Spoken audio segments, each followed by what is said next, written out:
Hey everybody, welcome back to the homestead. That's not fog behind me there.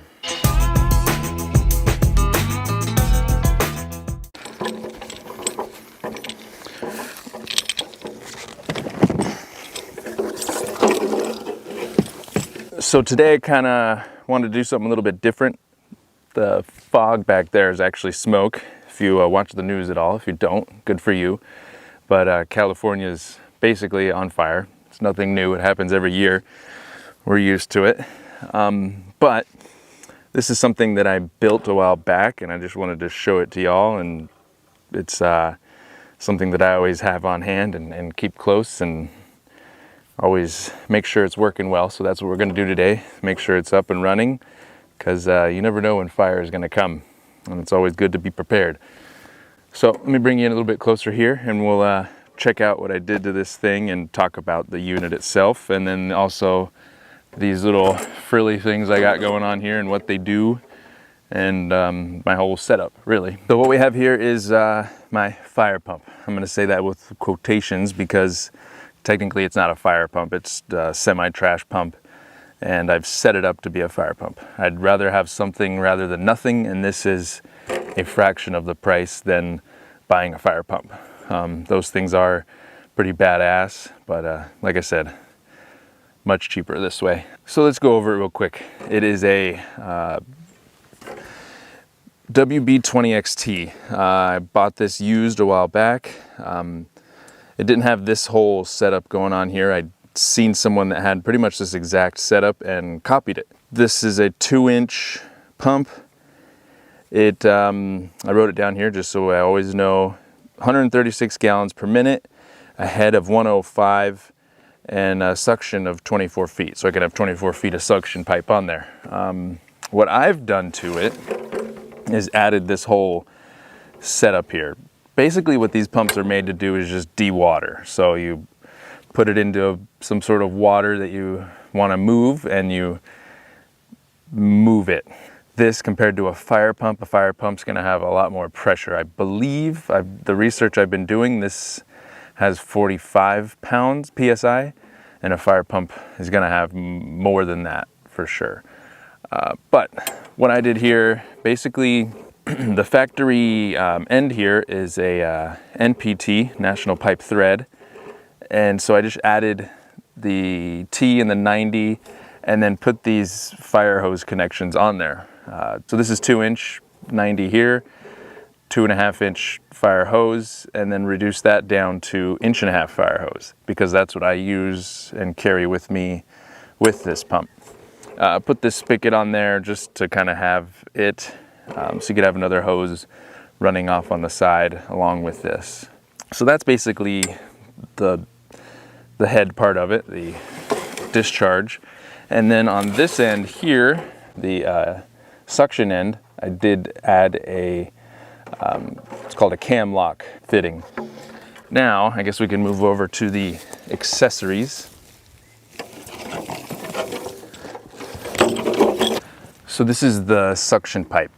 I went with a cam lock setup here. You can go with the thread style. This is just a little sample that I'm using to show y'all. The problem with these is that the pipe, can get heavy and it's not as flexible. And you have to use hard pipe for your suction, because if you use like a fire pipe or a lay flat or anything like that, it's gonna, when it sucks, it's just gonna suck it flat and it's not gonna work properly. But back to this. I just don't like them because the pipe's so heavy, and then you're trying to twist this and get your threads right and all that. It's not worth it to me. I'll spend the extra and go for the cam locks. The other end of my hose here, I have this short section here. That allows me to disconnect this. Of course, it's been on there for a while.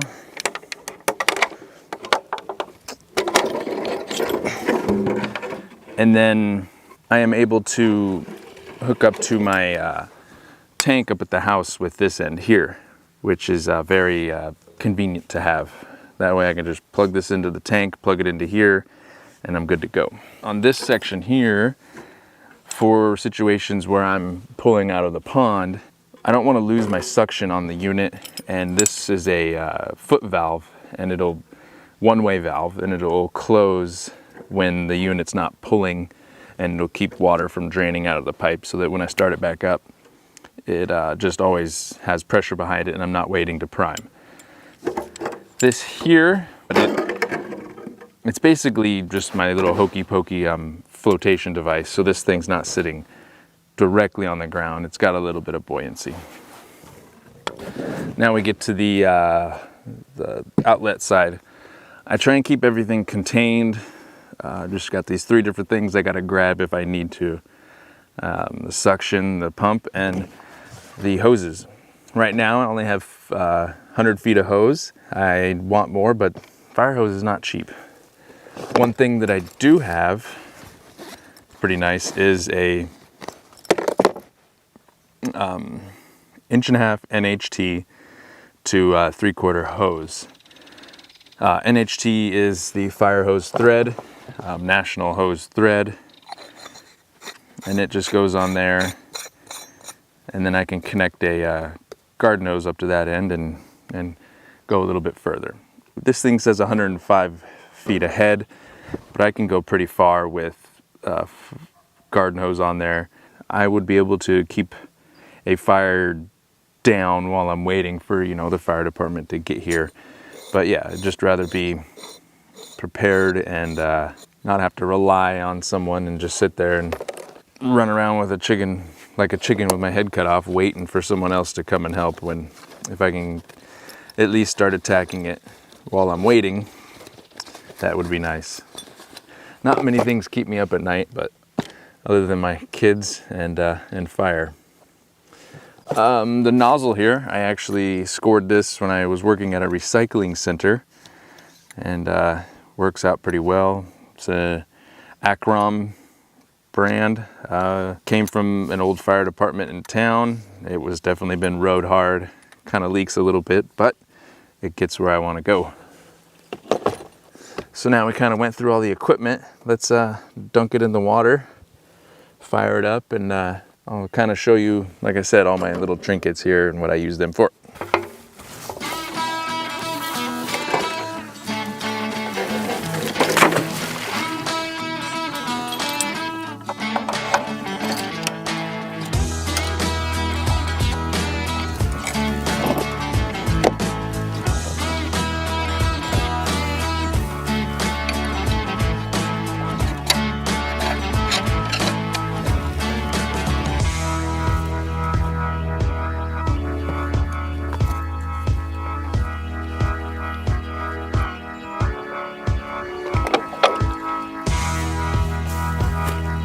That's the setup, pretty simple, easy, everything I got's right there. Then this bottle here, I just keep, I don't wanna, if I need this, I don't want to have to be looking around, looking for things, scavenging, trying to find what I need in order to make this work. In order to use a trash pump properly, you need to prime the pump. You don't want the pump to run dry. You're gonna have an easier time priming it if there's already water in there. Basically, you take off the cap here, just have this bottle on there, and I can just fill it up with some water and dump it in there. It usually takes the whole thing.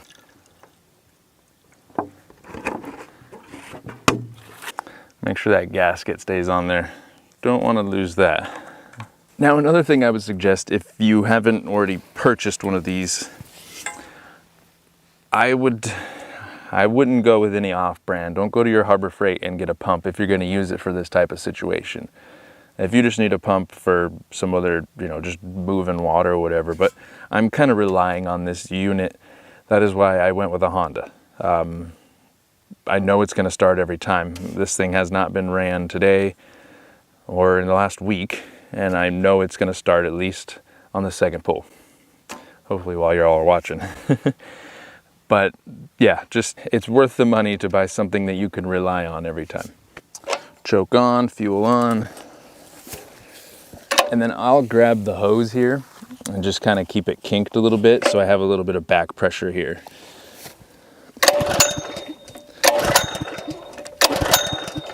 Probably don't need choke, it's kind of hot out here. Okay, number one thing to remember, turn it on.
So that's my little setup, just to be prepared. Always have it kind of around and ready to go. Especially when I'm working out here. I don't have any running water. I have this pond and the ditch up there. I kind of always have it set up if I'm dragging around here. That way I can, if I hit a rock and a spark happens or something like that, I can get to it right away. I'm not running around looking for some way to put it out. That's the way I stay prepared. Thanks for watching. We'll see you on the next one.